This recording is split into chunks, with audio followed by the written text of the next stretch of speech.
En 1988, Dios lo llamó a servir de otra manera y en otro lugar. Él recuerda cuando desde la Nunciatura le propusieron ser obispo. Naturalmente que la impresión fue bastante grande porque yo nunca había pensado en ser obispo, ¿no? Yo era sacerdote del Opus Dei, en aquel momento era vicario regional, de manera que... Pero como estas cosas las manda el Papa, es decir, es el Papa el que pide esto, naturalmente cuando el Papa pide una cosa hay que estar dispuesto. Si el Papa me ha nombrado, naturalmente que sí, que acepto, como no voy a aceptar. En la homilía de toma de posesión como obispo de la diócesis dijo: Como pastor de esta porción de la iglesia que está en Los Ángeles, me esforzaré en tener las puertas abiertas para quienes me necesiten y también para salir a buscar a quienes sin buscarnos necesitan de nosotros, de nuestros servicios.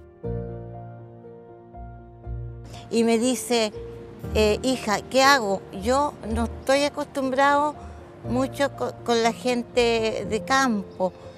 ¿Cómo saludo? No se preocupe, monseñor. Si lo abrazan, abrace. Si le besan en la mano, deje que se la bese. Si los niños vienen, hágale un cariñito en la cabeza.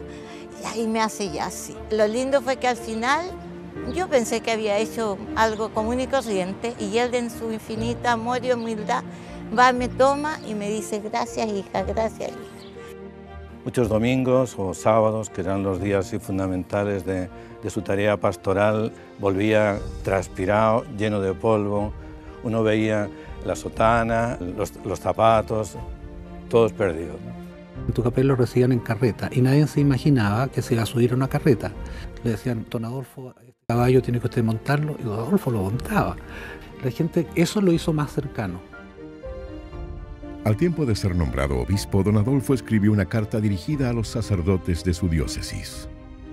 Nos mandó una carta muy hermosa, pero decía que estaba muy agradecido de todos nosotros, que nos veía sacerdotes entregados al trabajo pastoral, no se sentía a la altura nuestra. Hizo una confesión que a mí me dejó perplejo. Es decir, yo estoy aquí como obispo porque el Papa me lo pidió. Y cuando el Papa pide algo a alguien, ¿cómo se le puede decir que no? Ustedes tienen que ayudarme, enséñenme para que yo pueda dar lo mejor de mí. Hubo situaciones que podrían haber sacado de las casillas a cualquiera, y él siempre se mantuvo, siempre. Esa paz que irradiaba era lo que llamaba más la atención. Como ya nosotros habíamos sabido que había sufrido mucho, y le dije, monseñor, ¿cómo está usted? Y él dijo, bien.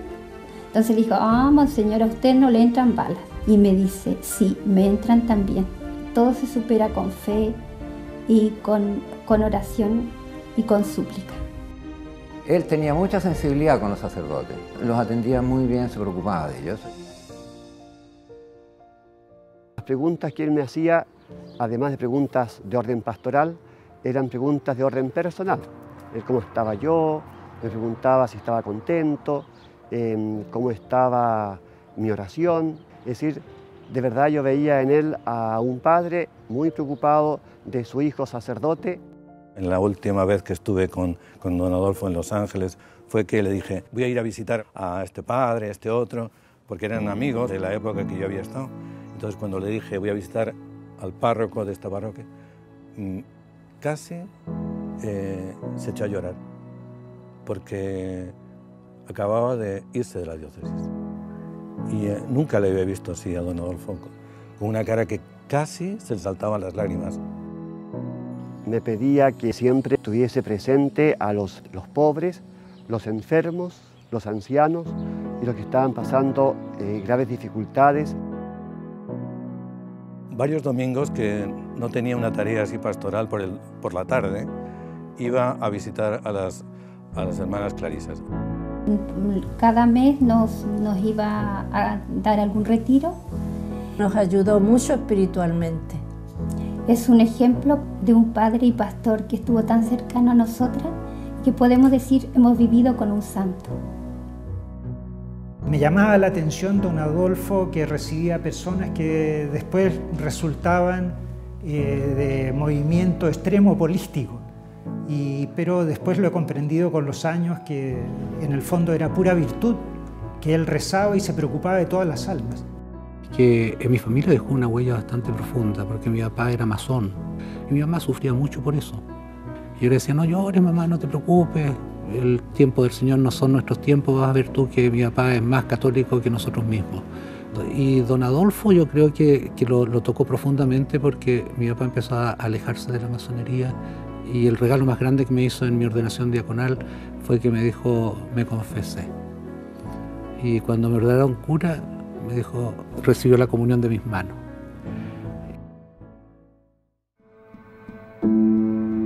Entonces Dios le pidió a alguien vivaz, inteligente y activo la entrega de 10 años por la enfermedad que lo iba deteriorando. La gente después de cierta edad tiende a perder la memoria sin necesidad de que sea por Alzheimer, pero llegó un momento en que se hizo evidente en su entorno, empezó a olvidar compromisos, nombres. Por ejemplo, empezaba, bendito sea Señor Dios del universo, y de repente quedaba en blanco.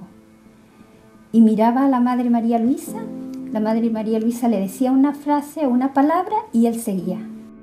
Él vivió más de una década con una especie de pérdida paulatina de todas sus facultades, de todo lo que él quería, de todo lo que podía.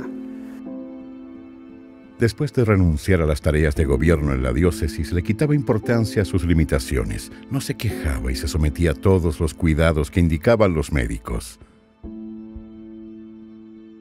Estaba sentado al lado de él y de repente él me hacía así, me decía, Fernando, es muy duro esto, decía, nada más, es muy duro esto. Lo invitaba a uno que fuera al laboratorio, lo tomaba de la mano, lo llevaba para allá. Podía haber ido a cualquier otra parte de la casa, el departamento grande, podía ser el segundo piso, pero no, él se iba naturalmente al laboratorio. Un sacerdote completo, diría yo, bueno, que ayuda mucho a las personas. Seguía haciendo realidad aquellas palabras pronunciadas en la homilía de la primera misa que celebró como obispo en Los Ángeles. Uno puede encontrar muchas respuestas, pero en definitiva la única verdadera y tranquilizadora es porque Dios lo ha querido. Don Adolfo sigue presente entre muchas personas que se enriquecen con el ejemplo de su vida, y cada vez son más quienes acuden a su intercesión. Quien procuró vivir según lo que Dios le pedía, se olvidó de sí mismo y vivió para los demás. Vino a servir y no a ser servido. Sería para la diócesis una verdadera bendición tener en sus obispos, él fue el 5.º obispo de esta diócesis, un beato o un santo. Y la estampa la rezo pero mucho. Y le pido tantas cosas y me las da siempre. Sobre todo de perseverar, que es lo que más me interesa para, a mi edad, que ya tengo 88, no empezar a hacer burradas. Y servir, el espíritu de servicio, que es uno de los ejemplos que nos ha dejado nuestro fundador. El lema que yo elegí cuando me nombraron obispo, que es non ministrari, es el ministrare, lo elegí porque se lo había oído decir muchas veces a nuestro padre, en cosas importantes, en cosas pequeñas, cotidianas, cuando queríamos hacer algún servicio, alguna cosa, nos decía siempre non bene ministrari, sed ministrare, con palabras del Evangelio.